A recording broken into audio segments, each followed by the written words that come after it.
For centuries, the far north remained largely unmapped, a vast white space at the edge of European charts.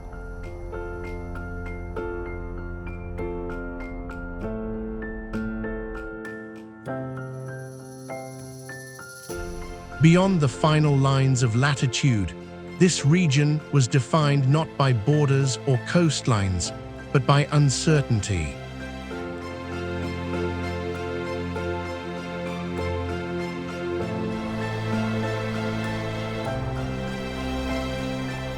On early maps, it often appeared simply as terra incognita, land unknown.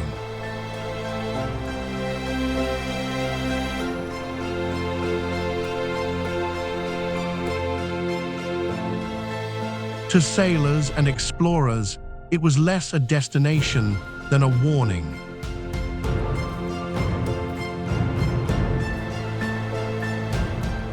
Ships that ventured into this frozen expanse frequently disappeared into ice and fog.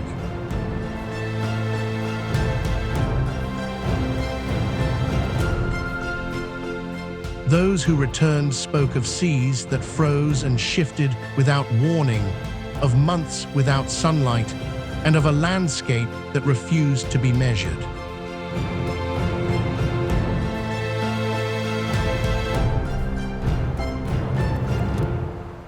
It was not empty, but it was profoundly misunderstood.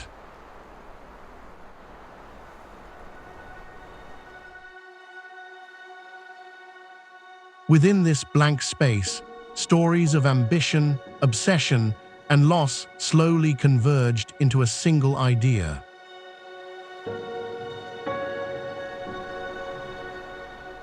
This was the Arctic Circle, the last blank on the map.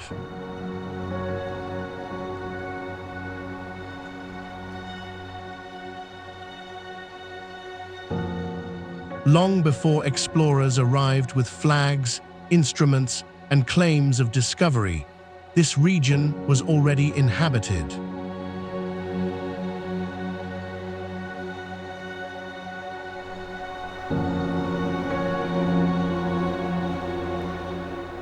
Indigenous peoples had crossed its ice and coastal waters for thousands of years, guided by wind, stars, and generations of knowledge.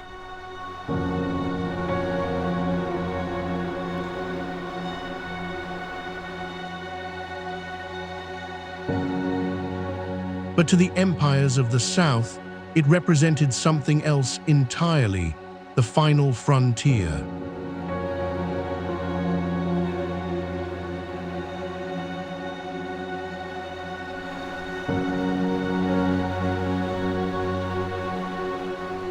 Driven by incomplete maps and imagined passages, expeditions pushed northward in search of routes that did not exist.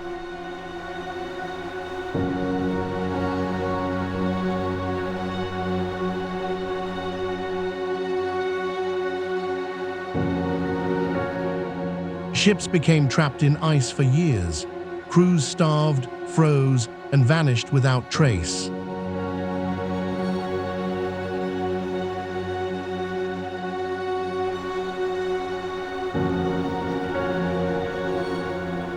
In many cases, no records remained, only questions that would take centuries to answer.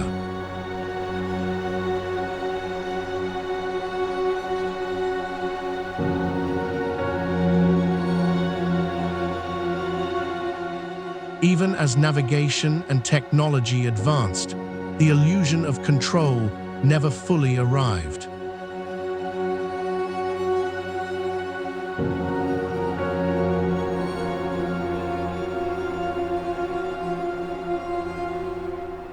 Compasses faltered, time itself became unstable under endless daylight or total darkness.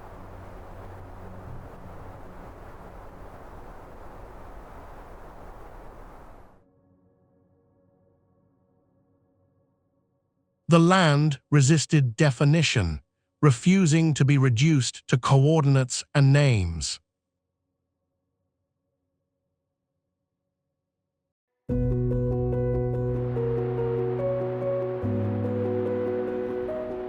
Today, satellites have mapped nearly every coastline and glacier.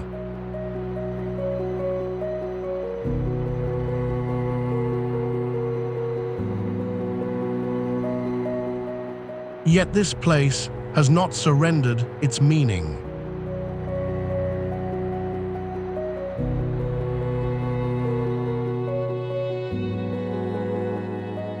Beneath the ice lies a history written not in cities or monuments, but in absence, in unfinished maps, lost expeditions, and the silence that still dominates the horizon.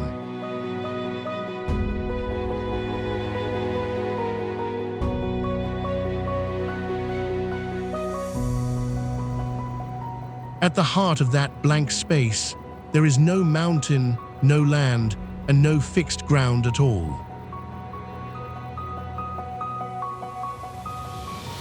There is only a single point, invisible, drifting, and constantly moving with the ice, marking where the Earth's axis of rotation meets the surface of the planet.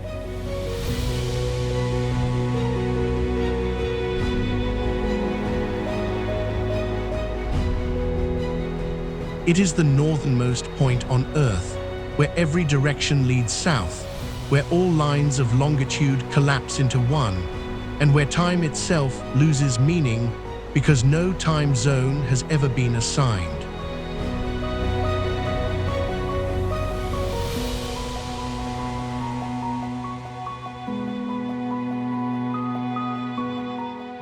Unlike its southern counterpart, this point does not rest on solid land, but lies in the middle of the Arctic Ocean, above waters more than 4 kilometers deep, covered by sea ice that never stops shifting.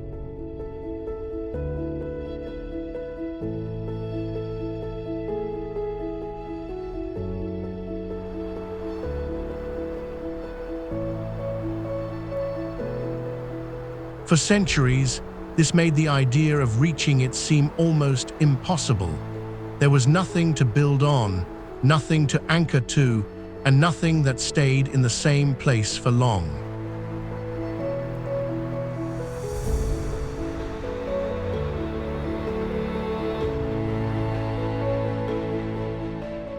Yet this moving point became the ultimate obsession of explorers.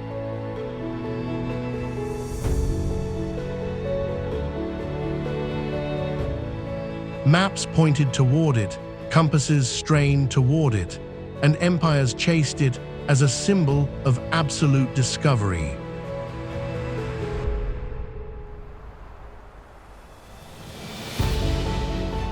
Some claim to have reached it, only for their stories to be questioned decades later.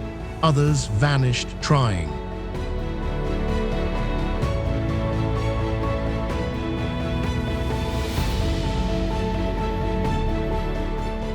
And even when humans finally arrived, they found that no flag could truly mark it, because this place is not a destination in the traditional sense.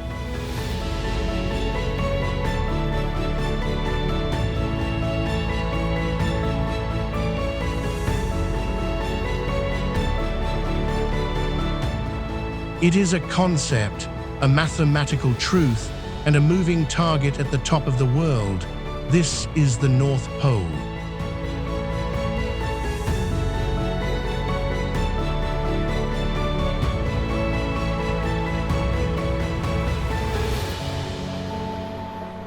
If the North Pole is a point that cannot be claimed, marked, or inhabited, then Svalbard is where humanity stopped drifting and began to remain.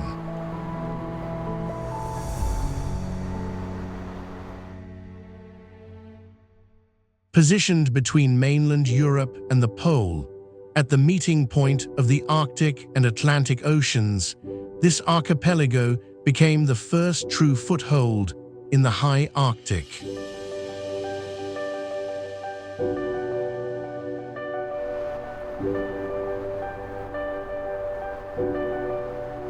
For centuries, it existed on the edge of awareness, known by shifting names Spitsbergen, Spitzbergen, long before Norway formally adopted the ancient Norse name Svalbard, meaning the cold edge.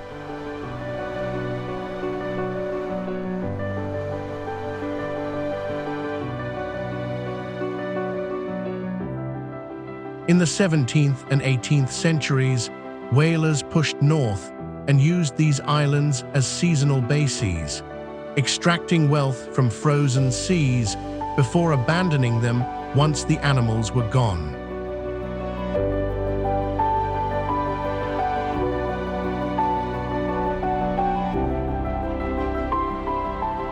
What followed was not conquest, but persistence.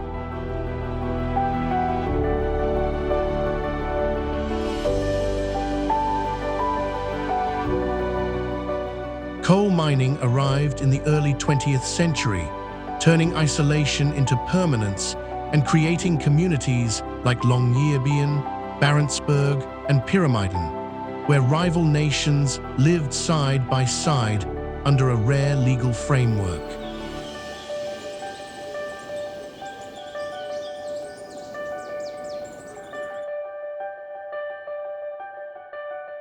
The Svalbard Treaty of 1920 fixed sovereignty without militarization, allowing economic access to many nations while placing the land under Norwegian law.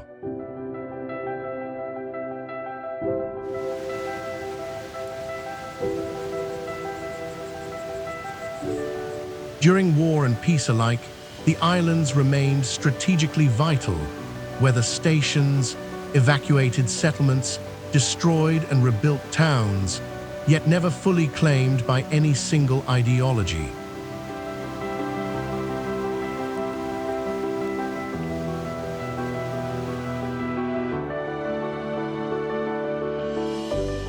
Today, glaciers cover most of the land, polar bears outnumber people, and no roads connect its settlements.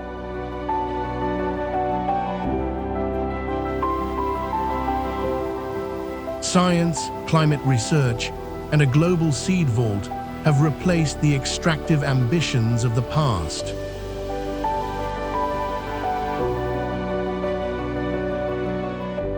Svalbard is not simply a place near the North Pole. It is the moment when the unknown became occupied, when the blank space on the map turned into humanity's northernmost attempt at coexistence with the Arctic.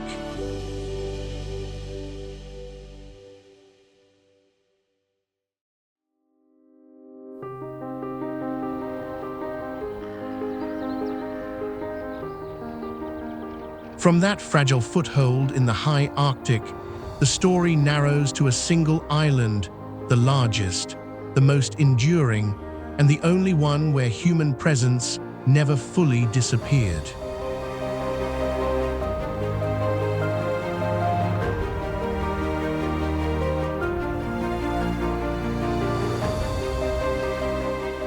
Spitsbergen forms the physical and historical core of the Svalbard archipelago, a landmass where glaciers, mountains, and fjords dominate more than half of the terrain, and where the Arctic Ocean, the Norwegian Sea, and the Greenland Sea converge.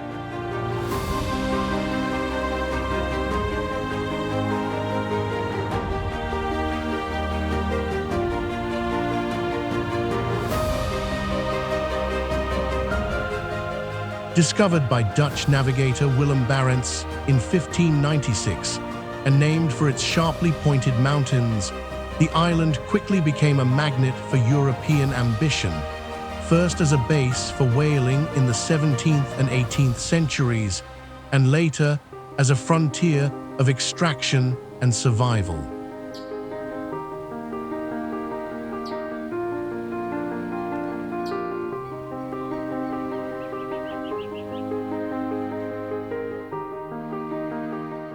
When the whales were gone, the island was briefly abandoned, only to be reclaimed at the end of the 19th century when coal transformed isolation into permanence.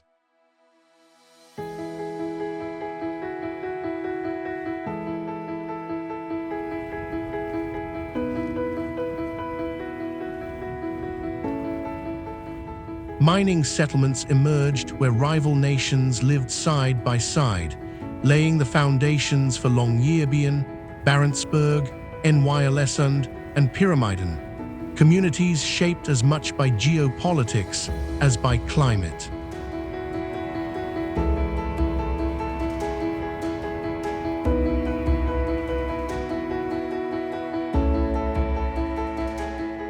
The Spitsbergen Treaty of 1920 fixed the island within a rare legal order, recognizing Norwegian sovereignty while declaring the land demilitarized and open to economic activity by multiple nations.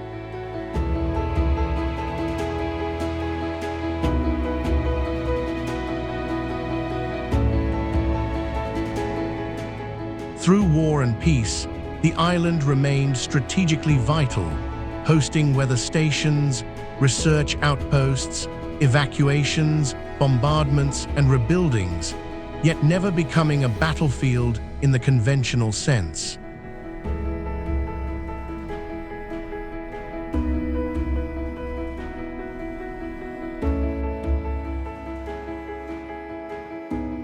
Today, no roads connect its settlements. Snowmobiles and aircraft replace highways, polar bears outnumber people, and science has replaced conquest as the island's primary purpose.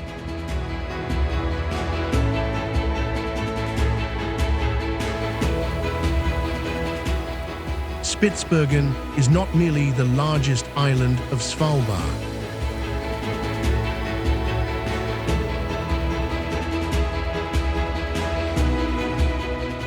It is where Arctic exploration shifted from seasonal ambition to permanent presence, where the blank spaces of the map hardened into names, laws, and lived experience at the edge of the inhabitable world.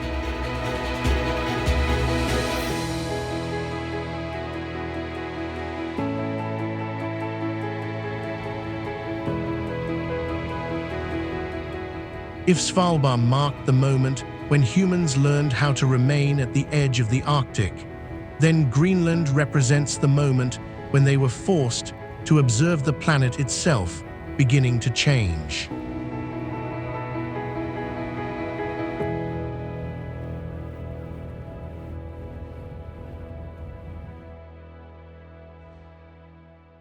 On Greenland's western coast, the Ilulissat Icefjord opens like a vast corridor of ice, linking deep geological time to the fragile present.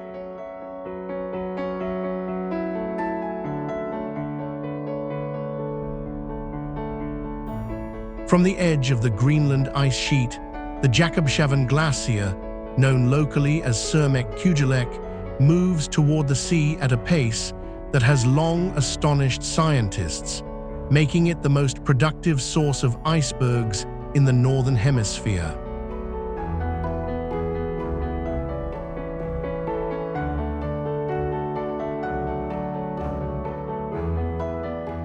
For centuries, the colossal blocks of ice released here were part of a natural rhythm, breaking away, drifting slowly southward, and melting far from their origin.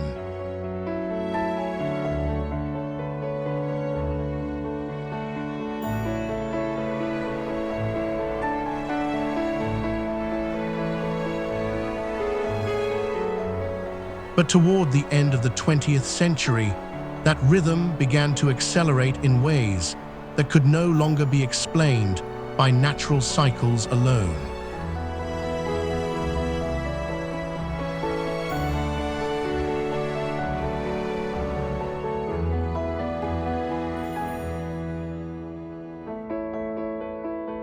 Icebergs once trapped in the fjord for years now fracture and escape more rapidly, traveling into the Atlantic and melting at latitudes once considered stable.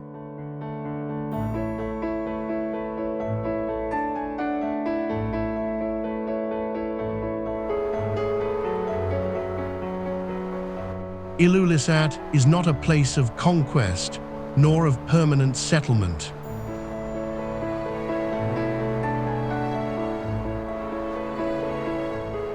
It is a place of observation.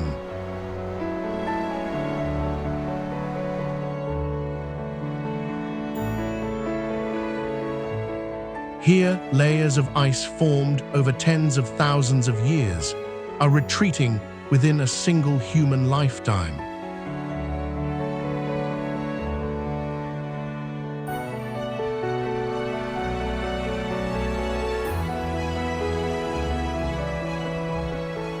It was at sites like this that the connection between human activity and the destabilization of Earth's ice systems became impossible to ignore.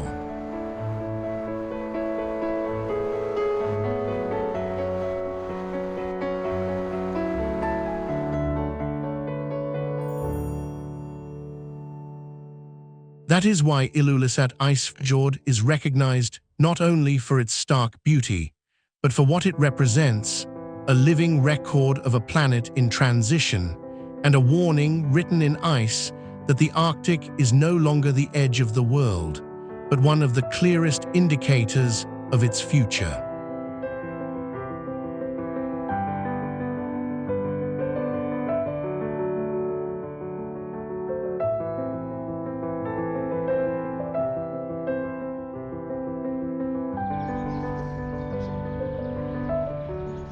From Ilulissat, the Arctic speaks in ice, a moving archive of climate and time.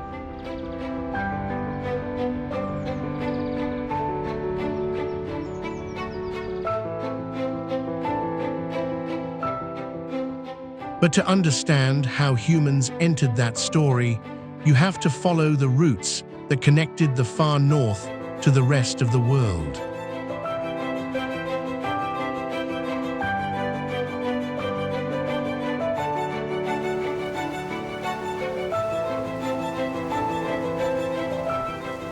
Across the Norwegian Sea, there is a city that became a threshold, not the end of the map, but the place where expeditions were planned, crews were gathered, and the Arctic became something people could return from.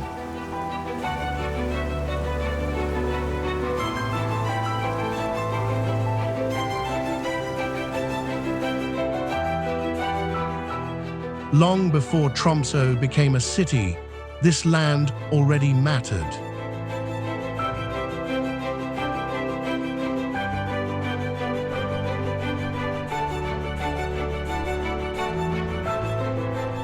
Human traces here reach back nearly 10,000 years, to the moment the last ice age released the coastline from ice.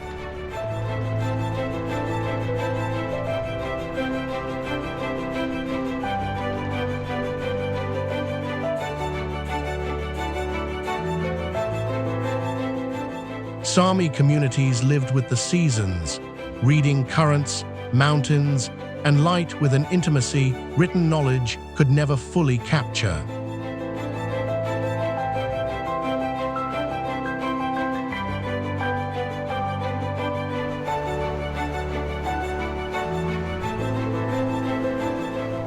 Later, Norse settlement arrived, not to erase that world, but to exist beside it. And for centuries, this region held a quiet overlap of cultures.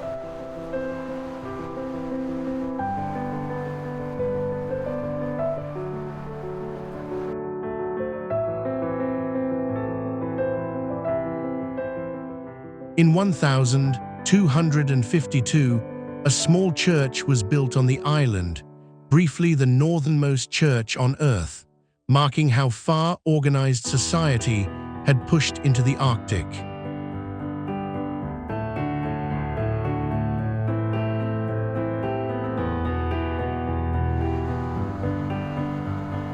Then the 19th century changed everything.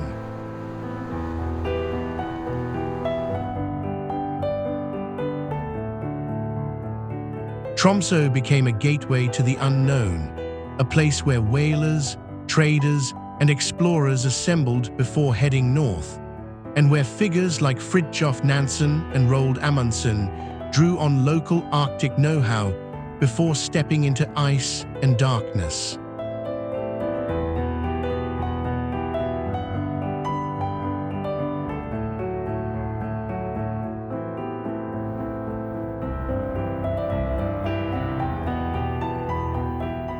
It earned its nickname, the Paris of the North, not for luxury, but for an unexpected density of culture and confidence at such high latitude.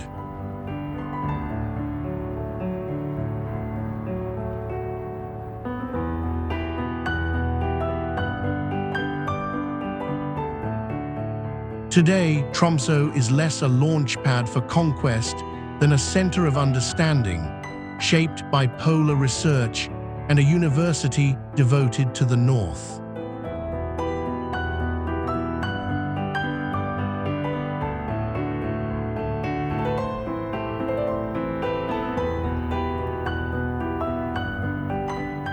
And in the years ahead, as the Arctic transforms faster than any map can keep up with, Tromsø's role becomes even clearer. It is where the Arctic is studied, interpreted, and turned into knowledge before the world feels the consequences.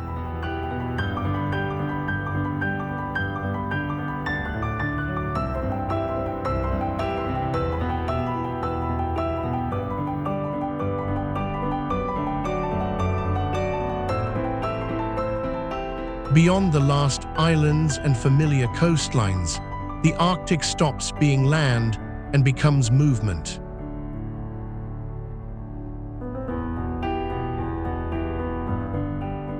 A vast expanse of water opens up, cold, deep, and restless, carrying ice, heat, and life between worlds. This is the Greenland Sea.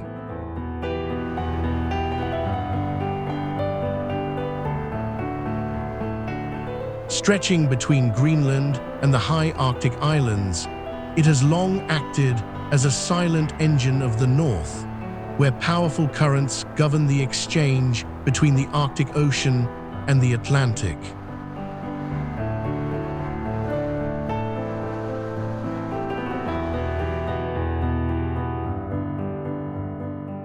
For centuries, humans knew this sea not through science, but through pursuit.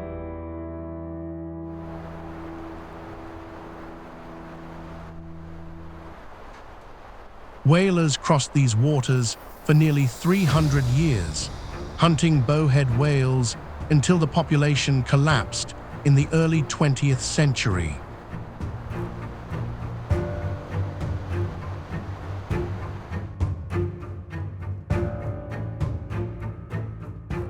Long before industrial fleets arrived, Inuit hunters moved across the ice and sea on a far smaller scale, guided by seasons rather than profit.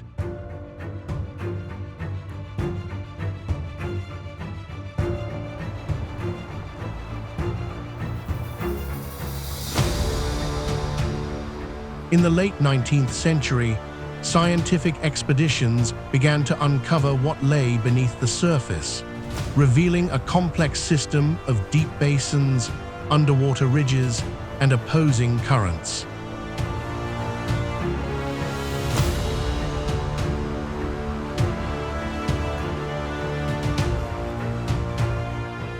In 1909, Fridtjof Nansen described how cold Arctic ice is carried southward, while warmer Atlantic waters push north, making this sea one of the planet's most important mixing zones.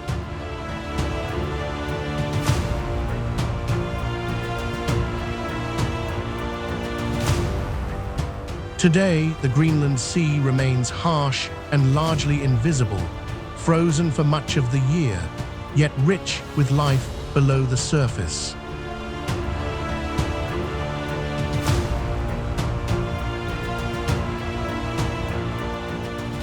Plankton support fish, birds, seals, and whales, forming a delicate food web that reacts quickly to rising temperatures.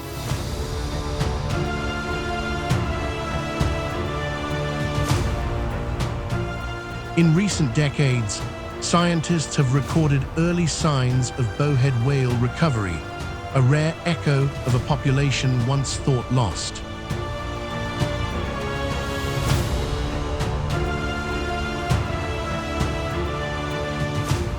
As Arctic ice retreats and ocean circulation grows increasingly unstable. The Greenland Sea is no longer just a remote body of water.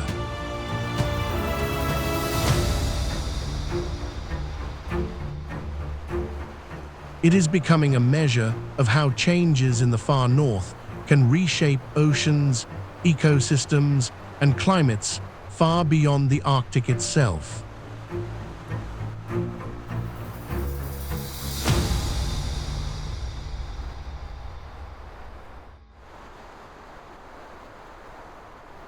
Across the cold waters that link Greenland to Scandinavia, the Arctic is not only ice, but movement.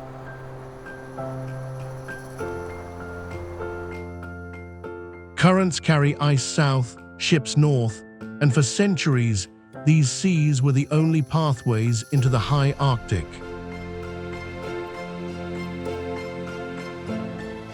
Where those waters finally narrow into fjords and shelter, human presence was able to remain.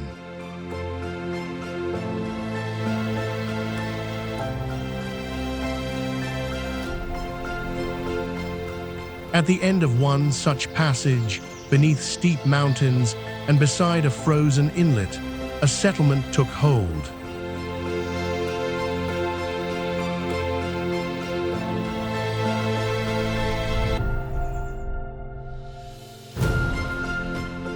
Longyearbyen emerged not from exploration, but from necessity.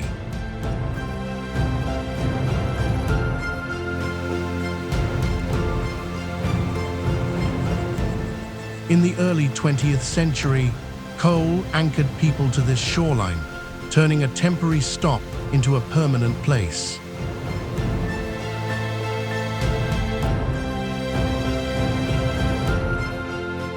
What began as a company town learned how to endure Arctic reality.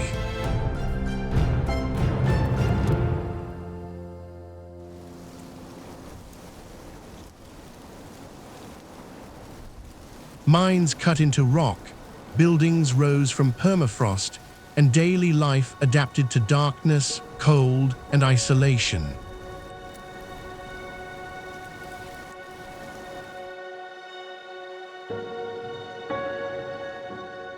Then even this distant edge of the world was drawn into war.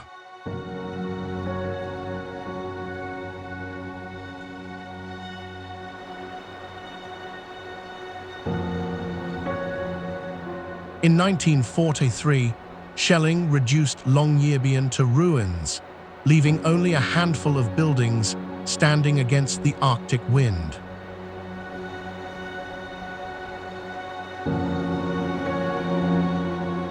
For a moment, it seemed as though the land itself would reclaim everything. But rebuilding followed, not as an act of ambition, but of decision.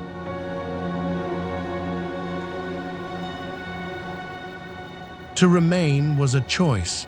As the 20th century faded, coal lost its hold on the future.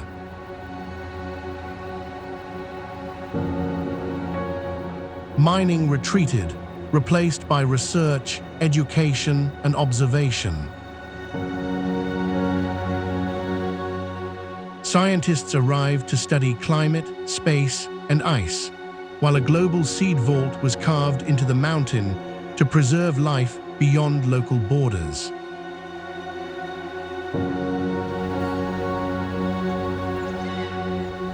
Today, Longyearbyen is the northernmost town of its size on Earth.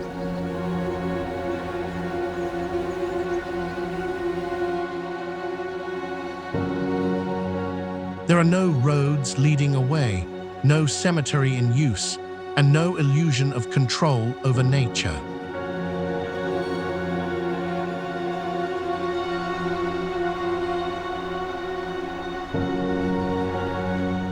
And in the years ahead, as Arctic seas continue to reshape the planet, this town stands as a reminder that human presence here is not about conquest, but about adaptation, restraint, and understanding.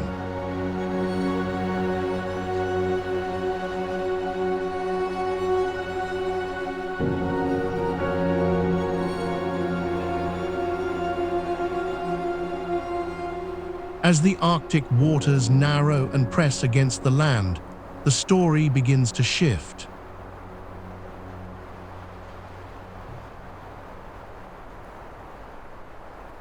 The open sea gives way to fjords, ice routes turn into supply lines.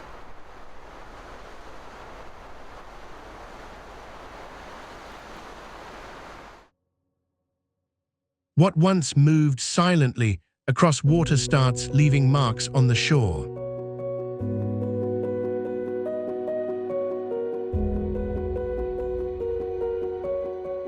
At the far northeastern edge of Norway, where the coastline bends toward Russia, a small town emerged not from ambition, but from proximity.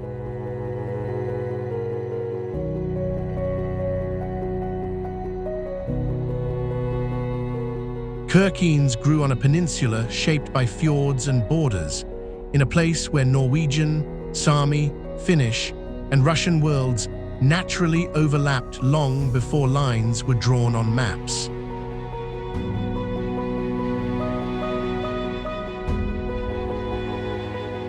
For centuries, this region functioned as shared ground.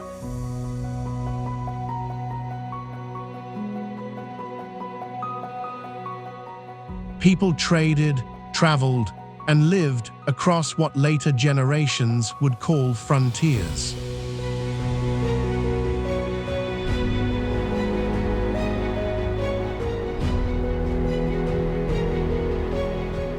Only in the 19th century did borders solidify, and with them, Kirkenes began to take on a defined identity, anchored by a church built on the headland that gave the town its name.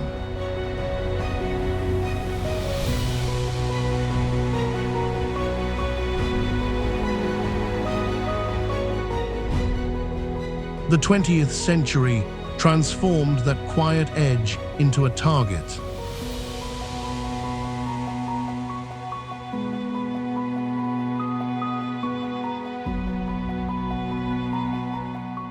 During the Second World War, Kirkenes became one of the most heavily bombed towns in Europe, not because of its size, but because of its location.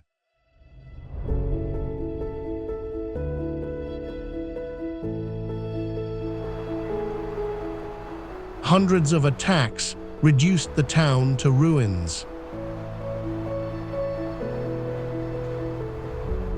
When German forces retreated in 1944, nearly everything had been destroyed, leaving only a handful of houses standing. Liberation arrived from the east as Soviet troops pushed forward and the Arctic front collapsed. The war ended, but it left its imprint beneath the rebuilt streets.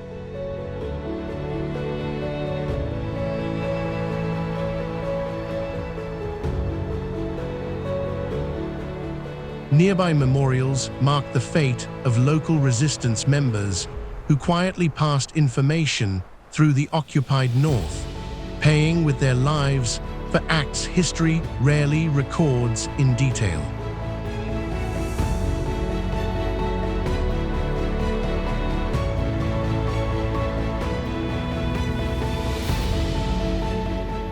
After the war, Kirkenes was rebuilt from almost nothing.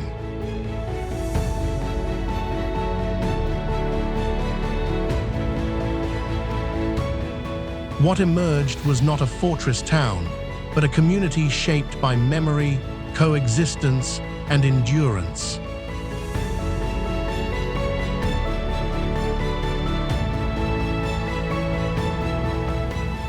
Today, Kirkenes still sits at the meeting point of sea, land, and border.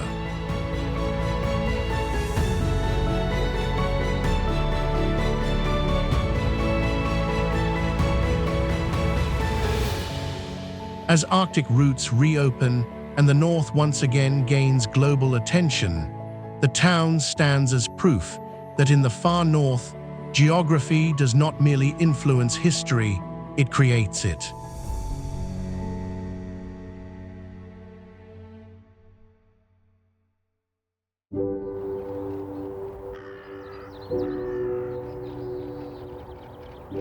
After passing through Arctic cities shaped by borders, war, and knowledge, places where history presses heavily on the land and people learn how to endure, the journey arrives at a different kind of urban world, one sustained not by isolation, but by continuity.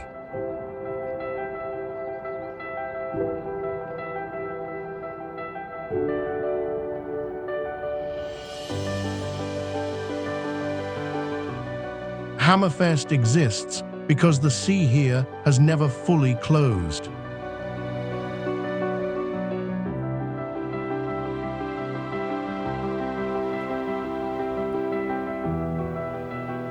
While many Arctic towns were cut off by ice, this harbor remained open year-round, allowing ships to return, trade to continue, and urban life to take root at a latitude where a true city should not exist.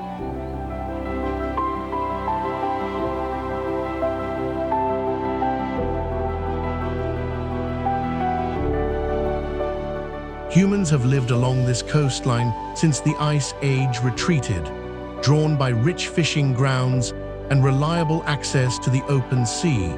And in 1789, Hammerfest was formally recognized as a town, becoming one of the earliest cities in the Arctic.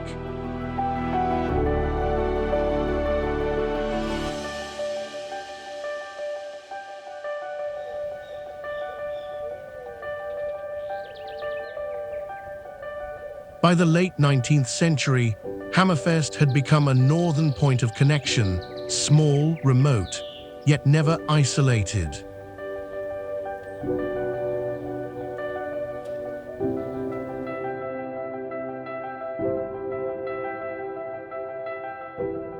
In 1890, a major fire nearly erased the entire town, raising the question of whether people should continue to remain at such a harsh latitude at all.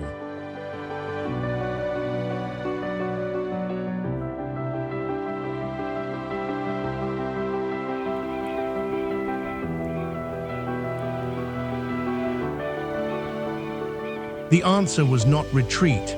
Hammerfest was rebuilt, not as a temporary recovery, but as a long-term decision that this city would endure despite ice, fire, and distance.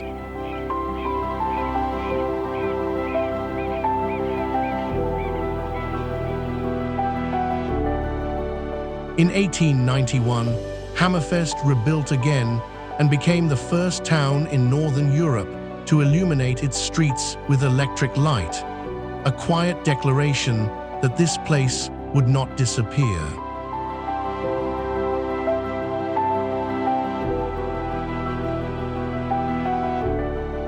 During the Second World War, Hammerfest became a strategic target, and bombings, forced evacuation, and scorched earth retreat destroyed nearly the entire city.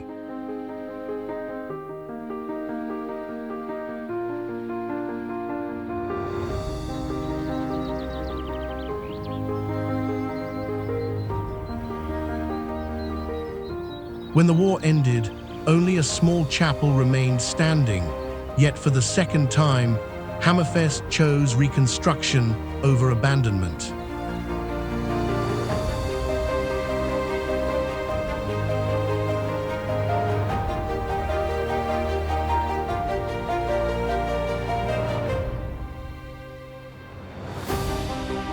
Today, Hammerfest no longer exists merely to prove that humans can live in the far north, but as a functioning city of the modern Arctic, a reminder that in the north, cities do not survive by conquering the environment, but by learning how to live alongside it.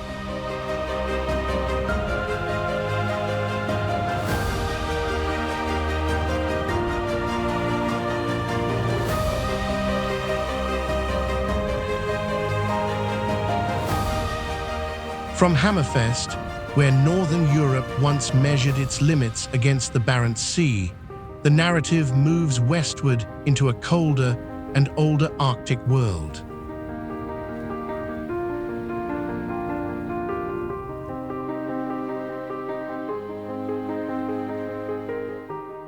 Across the Greenland Sea lies a settlement whose history has always been inseparable from ice.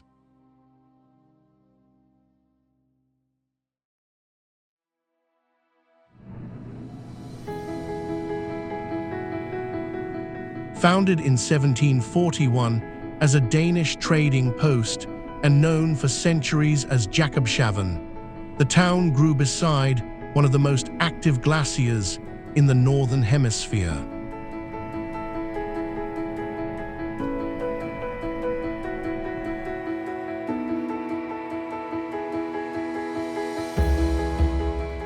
Long before European arrival, Inuit communities lived at nearby Surmamiut, drawing their survival from the fjord until the mid-19th century, when colonial pressures forced the last residents to leave.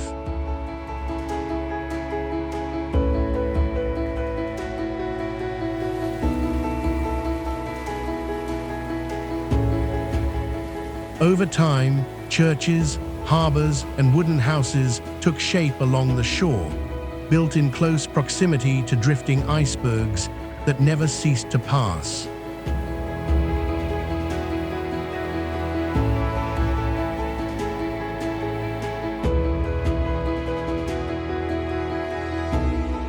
The town's Greenlandic name, Ilulissat, meaning icebergs, is not poetic but literal.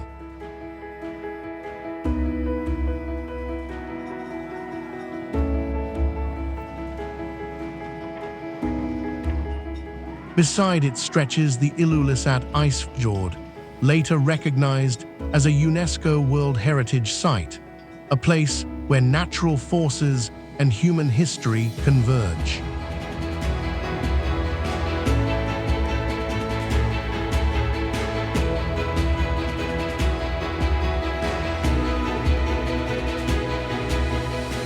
What began as a remote Arctic outpost has since become a quiet witness to centuries of trade, colonization, scientific observation, and the accelerating transformation of the polar world.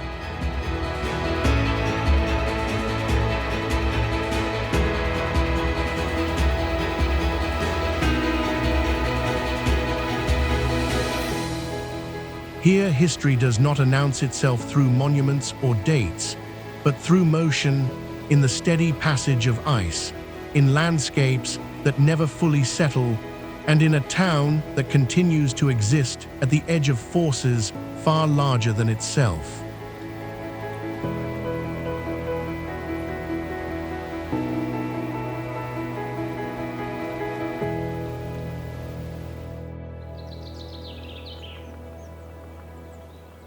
From a place defined by transit and departure, where the Arctic was crossed rather than inhabited, the journey moves toward a different kind of threshold, one where movement no longer continues but comes to rest.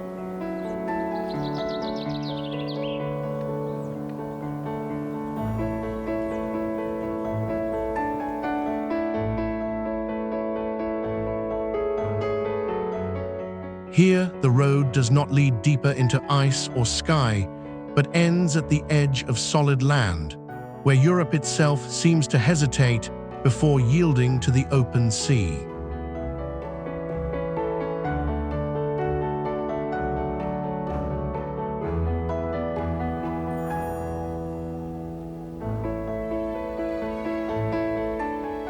Rising from the island of Magyaroja, the North Cape stands as a sheer cliff above the Barents Sea, long imagined as the continent's northern limit, not because it lay farthest on a map, but because it carried the feeling of an ending.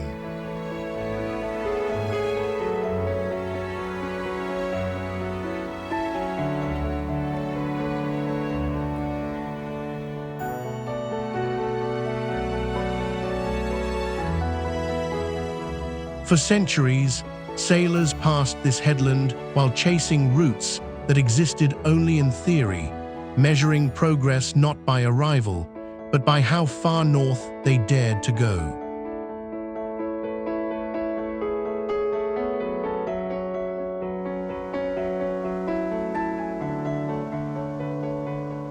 Over time, the Cape shifted from a navigational reference into something more symbolic, a place where exploration slowed and reflection began.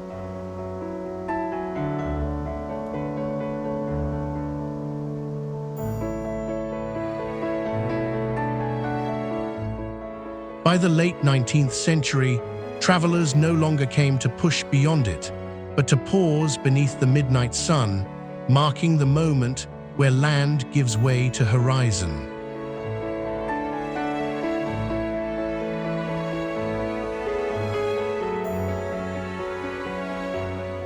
Roads eventually reached the plateau, monuments accumulated quietly, wars unfolded beyond the cliffs, and the landscape remained largely unchanged.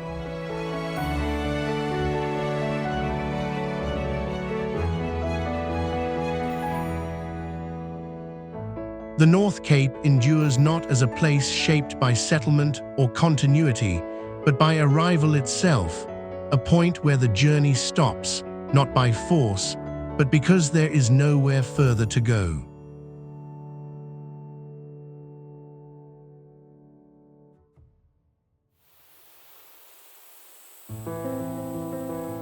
Beyond North Cape, the Arctic coastline does not disappear, but tightens.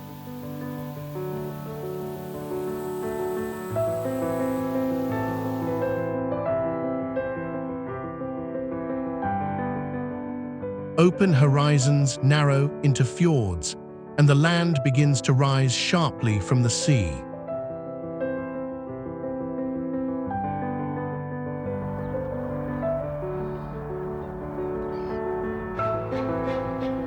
Moving south, mountains press closer to the water, shaping a landscape where ice, rock, and ocean are inseparable.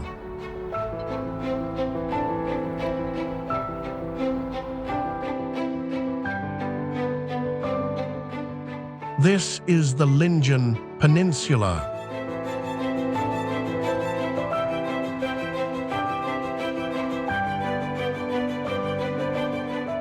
Here, the Lincoln Alps emerge directly from the fjords, a steep, narrow range formed from ancient seabeds, fractured bedrock, and the persistent carving of glaciers.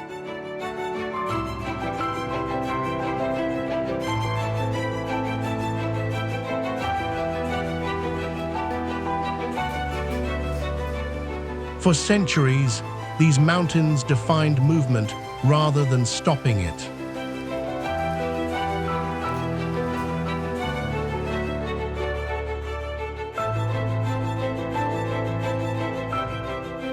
Fjords guided travel along the coast, while passes and valleys dictated how people crossed the interior.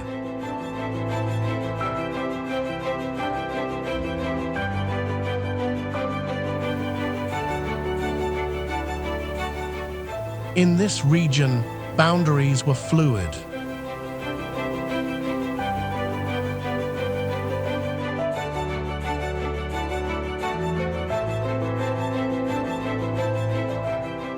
Sami communities moved seasonally across slopes and plateaus with reindeer herds, long before political borders attempted to fix the land in place.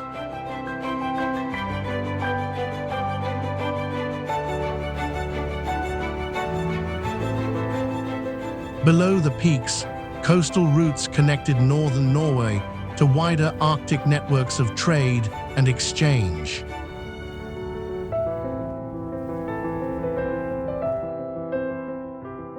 Later, the same geography that once supported migration and subsistence gained strategic meaning, turning the Lincoln Alps into a natural barrier and a place of refuge during periods of conflict.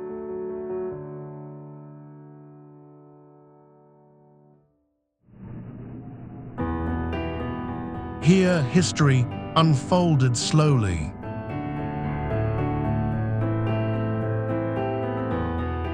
Not through conquest, but through adaptation, shaped by terrain, climate, and the narrow spaces where land and sea meet.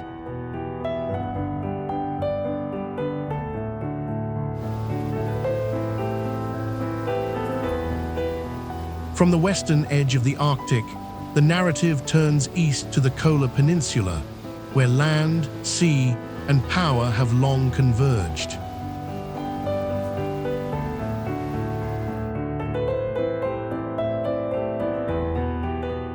Here lies the Murmansk region, Russia's northernmost federal subject, bordered by the Barents and White Seas, and touching both Norway and Finland.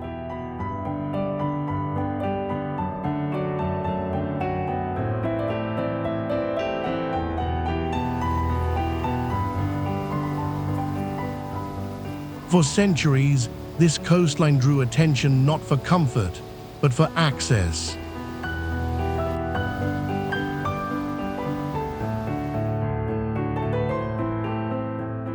Russian explorers reached the shores of the White Sea as early as the 12th century, long before permanent cities existed in the Arctic North.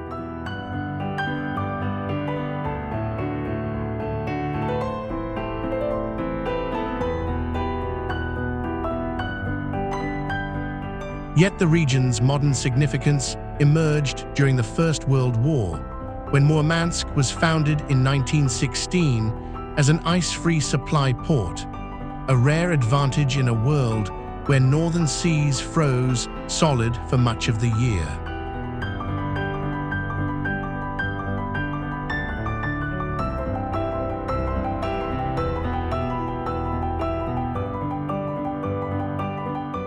That single geographic fact reshaped the region's destiny.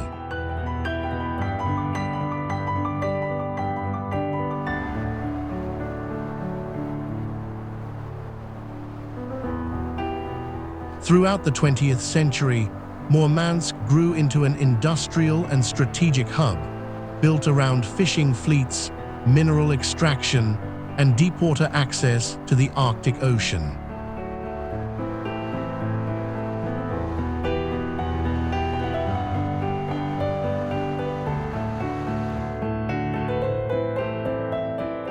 Beneath the tundra lay vast reserves of apatite and nickel, drawing labor, infrastructure, and heavy industry into a landscape once defined only by cold and distance.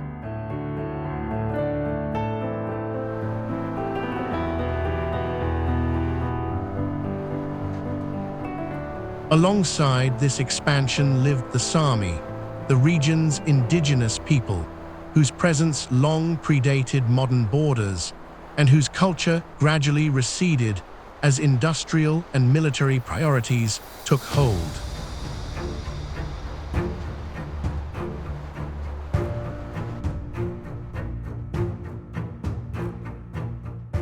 During the Soviet era, the Murmansk region became inseparable from Arctic strategy, serving as the home of Russia's Northern Fleet and anchoring the country's presence in polar waters.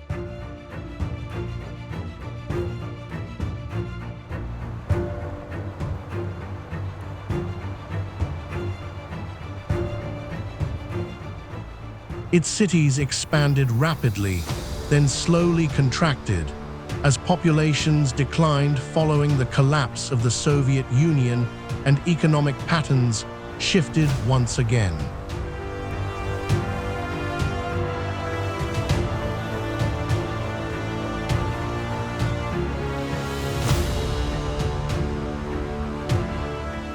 Today, the Murmansk region stands as a place shaped less by permanence than by purpose, a territory defined by access, resources, and strategic necessity, where history is written not in monuments, but in ports that never freeze and seas that continue to matter far beyond the Arctic Circle.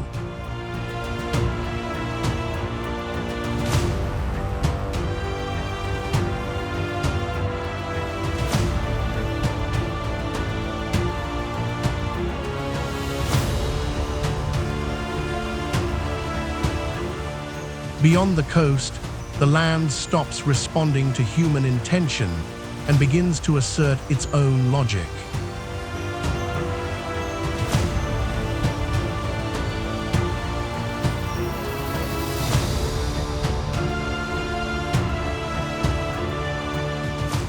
Saltflagelate Svartisen is not remembered for a single moment in history because it has always functioned outside the idea of events.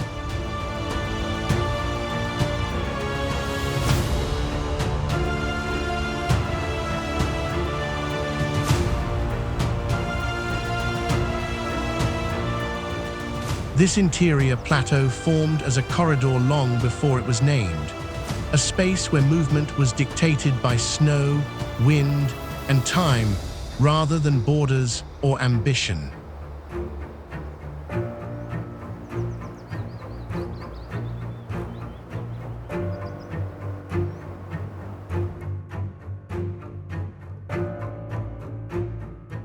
For centuries, Sami reindeer herders crossed this terrain season after season, reading the ground not as scenery but as instruction, where ice hardened early, where grazing endured longest, where passage remained possible when everything else closed.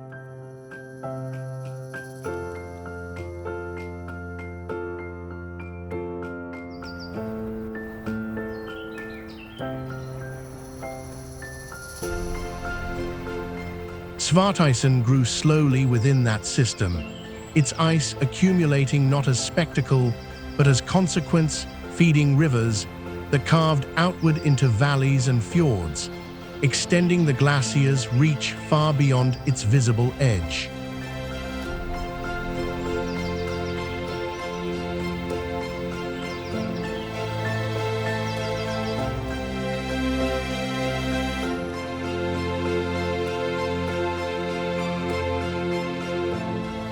Beneath the ice, calcareous bedrock quietly sustained a rare concentration of plant life, shaped by chemistry and climate aligning over thousands of years, indifferent to who passed above it.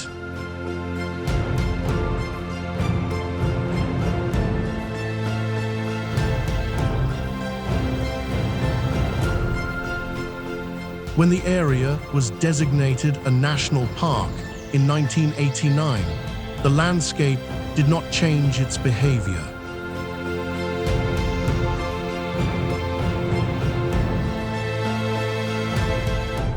Protection did not freeze it into meaning, nor did it transform it into a destination.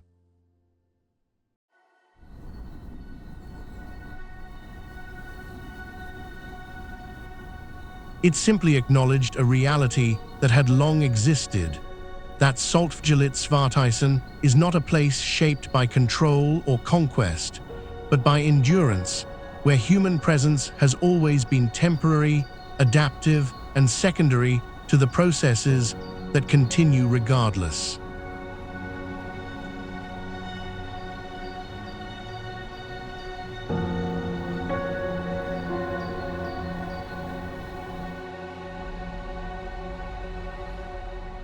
After landscapes shaped by endurance rather than visibility, the story widens to an island where contrast is not an exception, but the structure itself.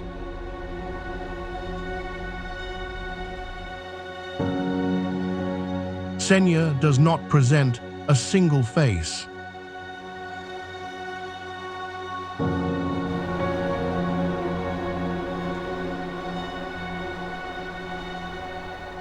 Along its western edge, mountains rise directly from the Atlantic, fractured by narrow fjords where land appears torn rather than formed, a coastline that seems less built than broken by force.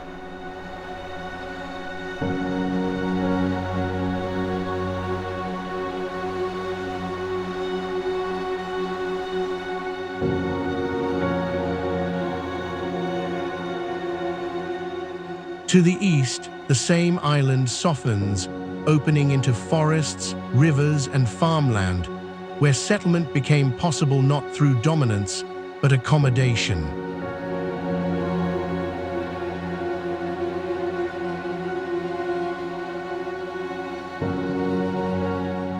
This division is not symbolic.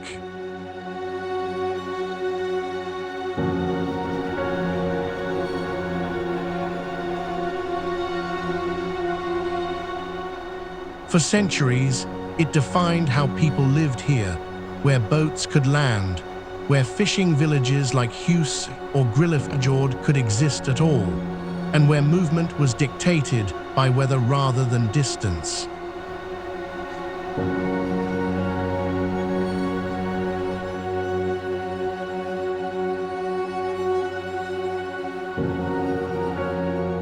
The name itself may reflect this reality, possibly rooted in words meaning to split or to tear apart, an early recognition that the island is shaped by separation as much as by land.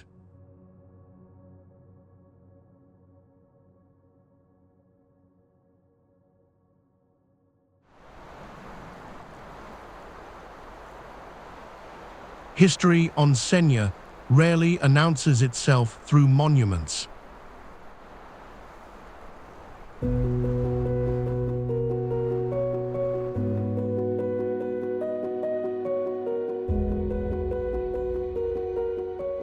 Instead, it surfaces quietly, as it did in 2025, when a Viking-era boat burial was uncovered just beneath the ground, dating back more than 1,000 years.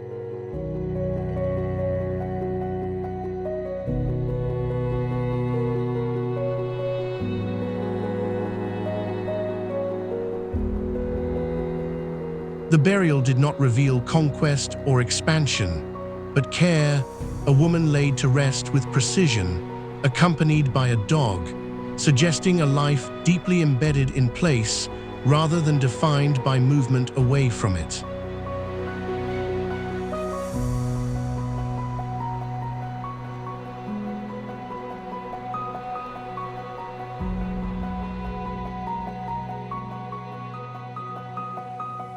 Senja has never been a frontier to cross or a prize to claim.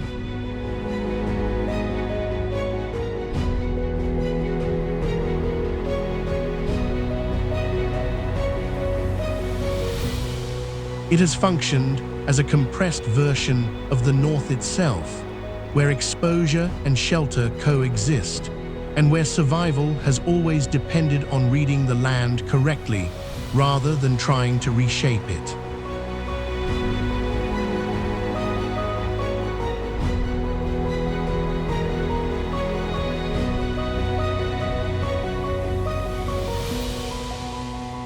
Across the Arctic, history has never arrived all at once, but in fragments, through borders drawn far away, through ships that never returned, and through settlements built not for prosperity, but for endurance against cold, isolation, and long silence.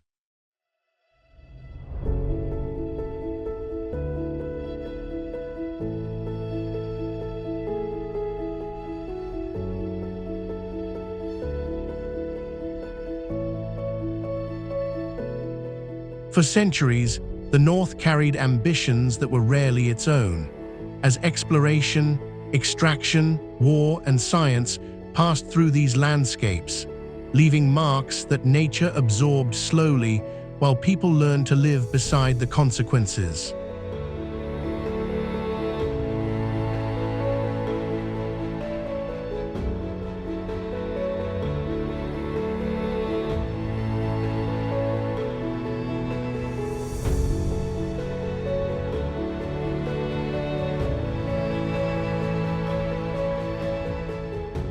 Glaciers retreated, routes shifted, cities adapted or vanished, and what remains is not a frozen past, but a living region shaped by cause and effect.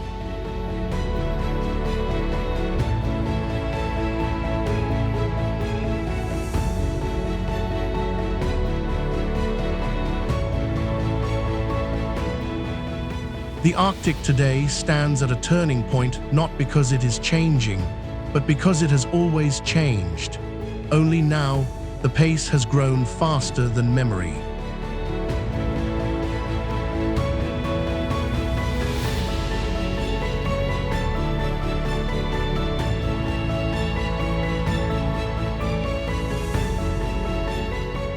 Its future will not be decided by conquest or discovery, but by attention, by whether the world chooses to read these places as systems to understand rather than frontiers to consume.